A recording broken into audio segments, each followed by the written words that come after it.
Bom, as famílias, elas devem ser lugares de proteção. Mas nós estamos, nós sabemos que muitas vezes estas crianças, elas não são protegidas no seu ambiente de família. Contraditoriamente, a família é um lugar de proteção, mas infelizmente é um lugar de abuso. É um lugar de abuso, é um lugar de segurança. Então, qual é o papel do conselheiro tutelar frente a isso? É sempre estar vigilante quanto à questão de abuso, abusar economicamente das crianças, existem muitos tipos de abuso. Abuso sexual, abuso de trabalho, abuso em todos os sentidos. Os adultos são, como os adultos se consideram com poder, eles gostam de abusar, muitas vezes, das crianças. Isso em todas as classes sociais. Por exemplo, de utilizar a criança para ir pegar coisas, vai pegar isso, vai fazer isso, né? Então, infelizmente, o abuso, ela não acontece só em crianças em situações de pobreza. O abuso sexual acontece no Brasil hoje contra crianças nas casas, no ambiente que devia ser o ambiente de proteção, no ambiente que a gente chama ambiente privado, especialmente pelos homens, o abuso sexual. Os nossos homens, eles foram educados, eles não são educados para respeitar as mulheres, para respeitar as crianças. Então, isso em todas as classes sociais, porque existe uma questão do machismo. Então, o homem se acha com o direito de ter a mulher como sua propriedade, então ele abusa da mulher, muitas vezes ele abusa da filha, abusa sexualmente, ou seja, o abuso é ter relação sexual, estuprar, sentir prazer, né?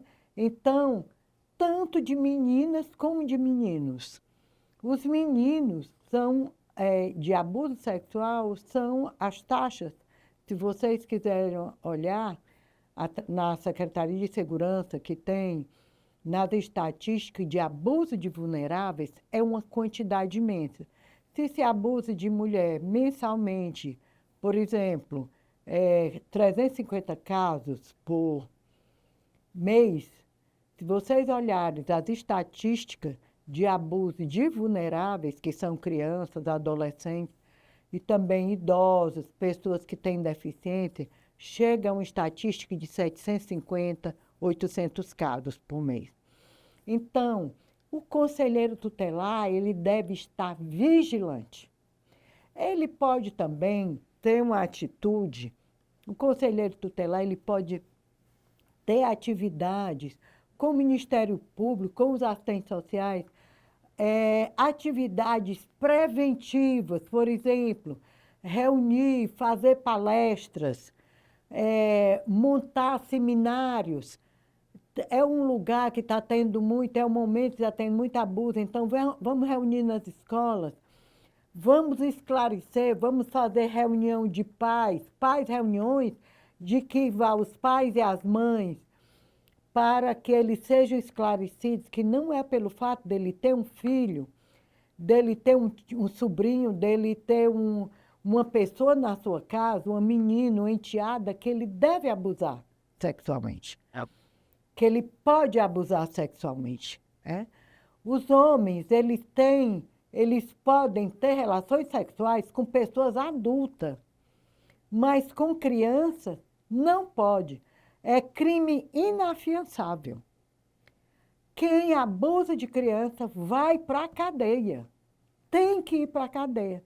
Seja pai, seja tio, seja primo, seja padre, seja pastor, seja lá quem for.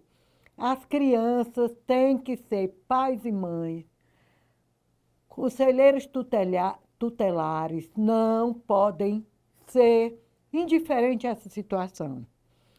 tem que vigiar, tem que ser vigilância total e absoluta. O próprio conselheiro tutelar, ele é também uma pessoa que tem que ser vigiada, especialmente se ele é homem, porque às vezes acontece dele ir no sentido de proteger e às vezes ele está abusando daquela criança. Então, são situações que nós achamos difícil falar, porque você não... você pensa que não acontece, mas isso acontece muito mais do que a gente pensa. Professores, né? As estatísticas estão cheias. Então, as pessoas, as crianças têm que ser protegidas. As crianças que têm alguma deficiência, né? Elas têm que ser protegidas, né? Tanto da violência sexual, também como da violência física. Nós não podemos bater nas crianças. Nós temos uma cultura da educação disciplinar, de bater, de dar palmada. Antigamente era palmatória, era madeira, é o que um pai tira surras. Crianças não podem ser batidas, crianças não podem ser surradas. Criança se conversa com criança. As crianças são inteligentes. Vocês veem a capacidade da inteligência de criança através do uso dos celulares. Hoje, toda criança tem acesso, especialmente hoje que elas são... Está muito desenvolvido a cultura em forma de símbolos, né? A simbologia, através das mídias e das redes sociais, ela sabe quando não é permitido. Só um dedinho assim de não, ela sabe que ela não pode mexer, que ela não deve, e nós devemos explicar para as crianças. Então, os conselheiros tutelares de direito, assistentes sociais, toda rede deve fazer campanha contra o disciplinamento, contra essa relação hierárquica, disciplinatória, absurda, que quebra o quê? Quebra a emoção, que quebra o afeto, né? Que deteriora essas relações. Eu tenho casos e eu sei de situações de pais abandonados nos asilos, e essas famílias, aquele pai tem família.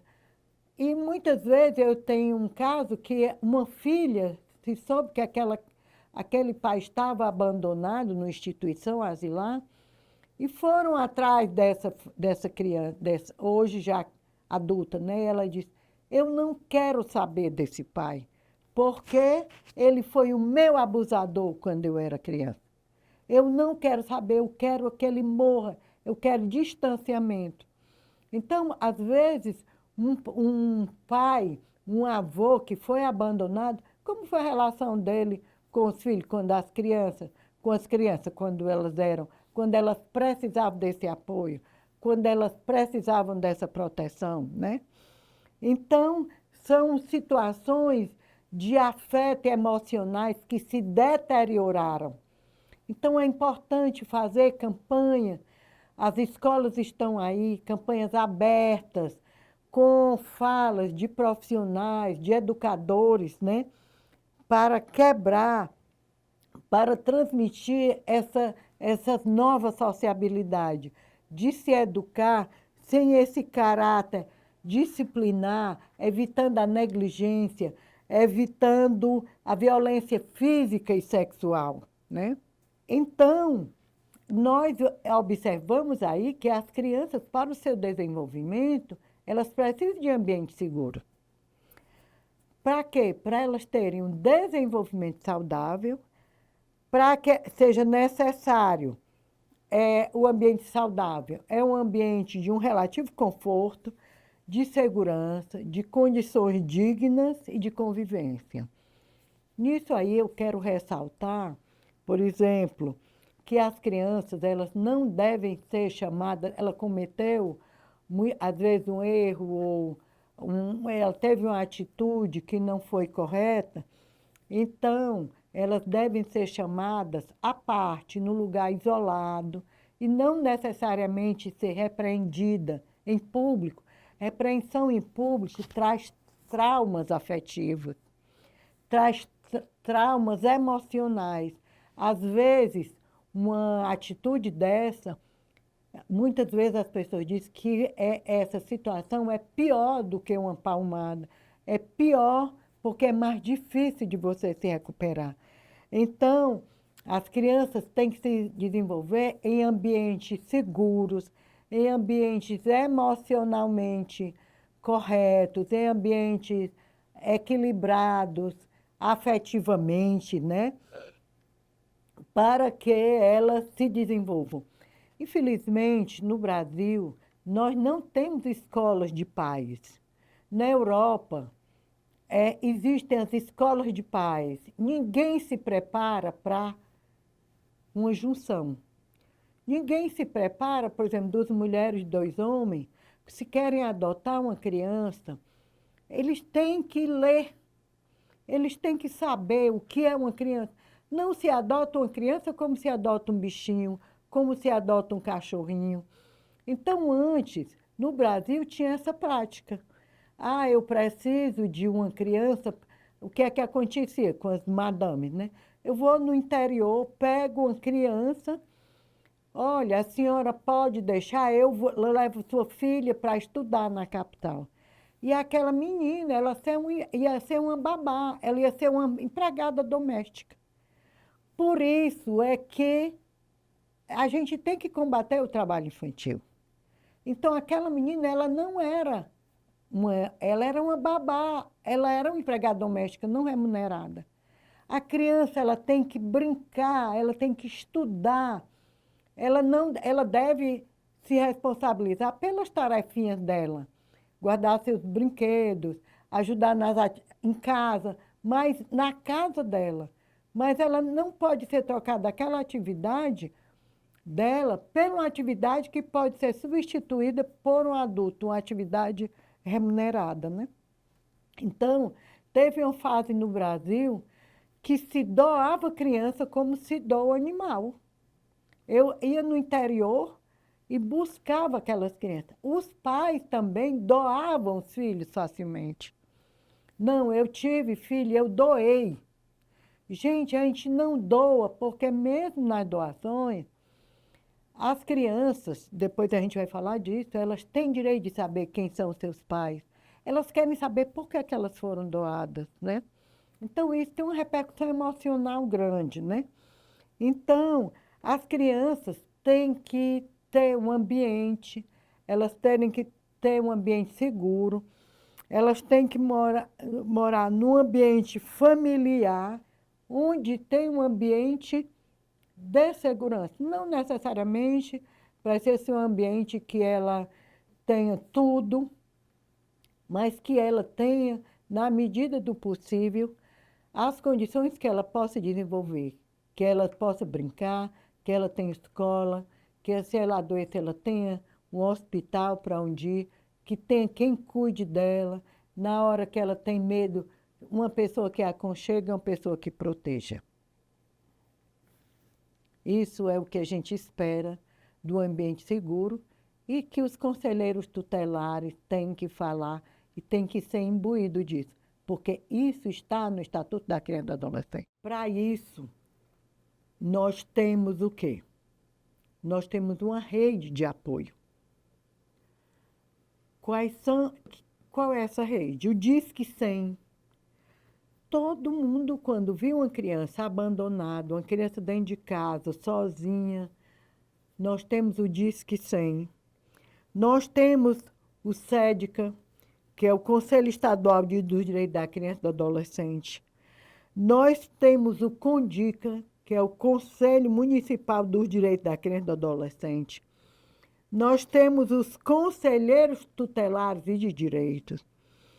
Nós temos os equipamentos de saúde. Uma criança, quando ela foi escorraçada, quando ela foi batida, ela chega em qualquer local de saúde, Os médicos, os enfermeiros sabem se aquilo foi uma queda, se ela foi batida, se ela foi escorraçada. E esses profissionais têm que denunciar. Elas têm, na segurança pública, as delegacias especializadas, a delegacia da criança e do adolescente. Elas têm um Ministério Público que o Conselho Tutelar tem que estar sempre ao lado do Ministério Público, que é o braço da Justiça, que vai exigir esses direitos, e tem a Defensoria Pública. Então, os conselheiros tutelares têm que ter todos esses endereços nas suas mãos. Vocês têm que agir em rede. Sozinho vocês têm pouco poder. Mas, se vocês se unirem a essa rede, vocês têm grande poder para dar esse ambiente seguro a essas crianças e esse desenvolvimento a essas crianças que são os seus direitos estabelecidos por lei, pela Constituição, pelo Estatuto da Criança, pela Constituição Federal, pelo Estatuto da Criança e do Adolescente.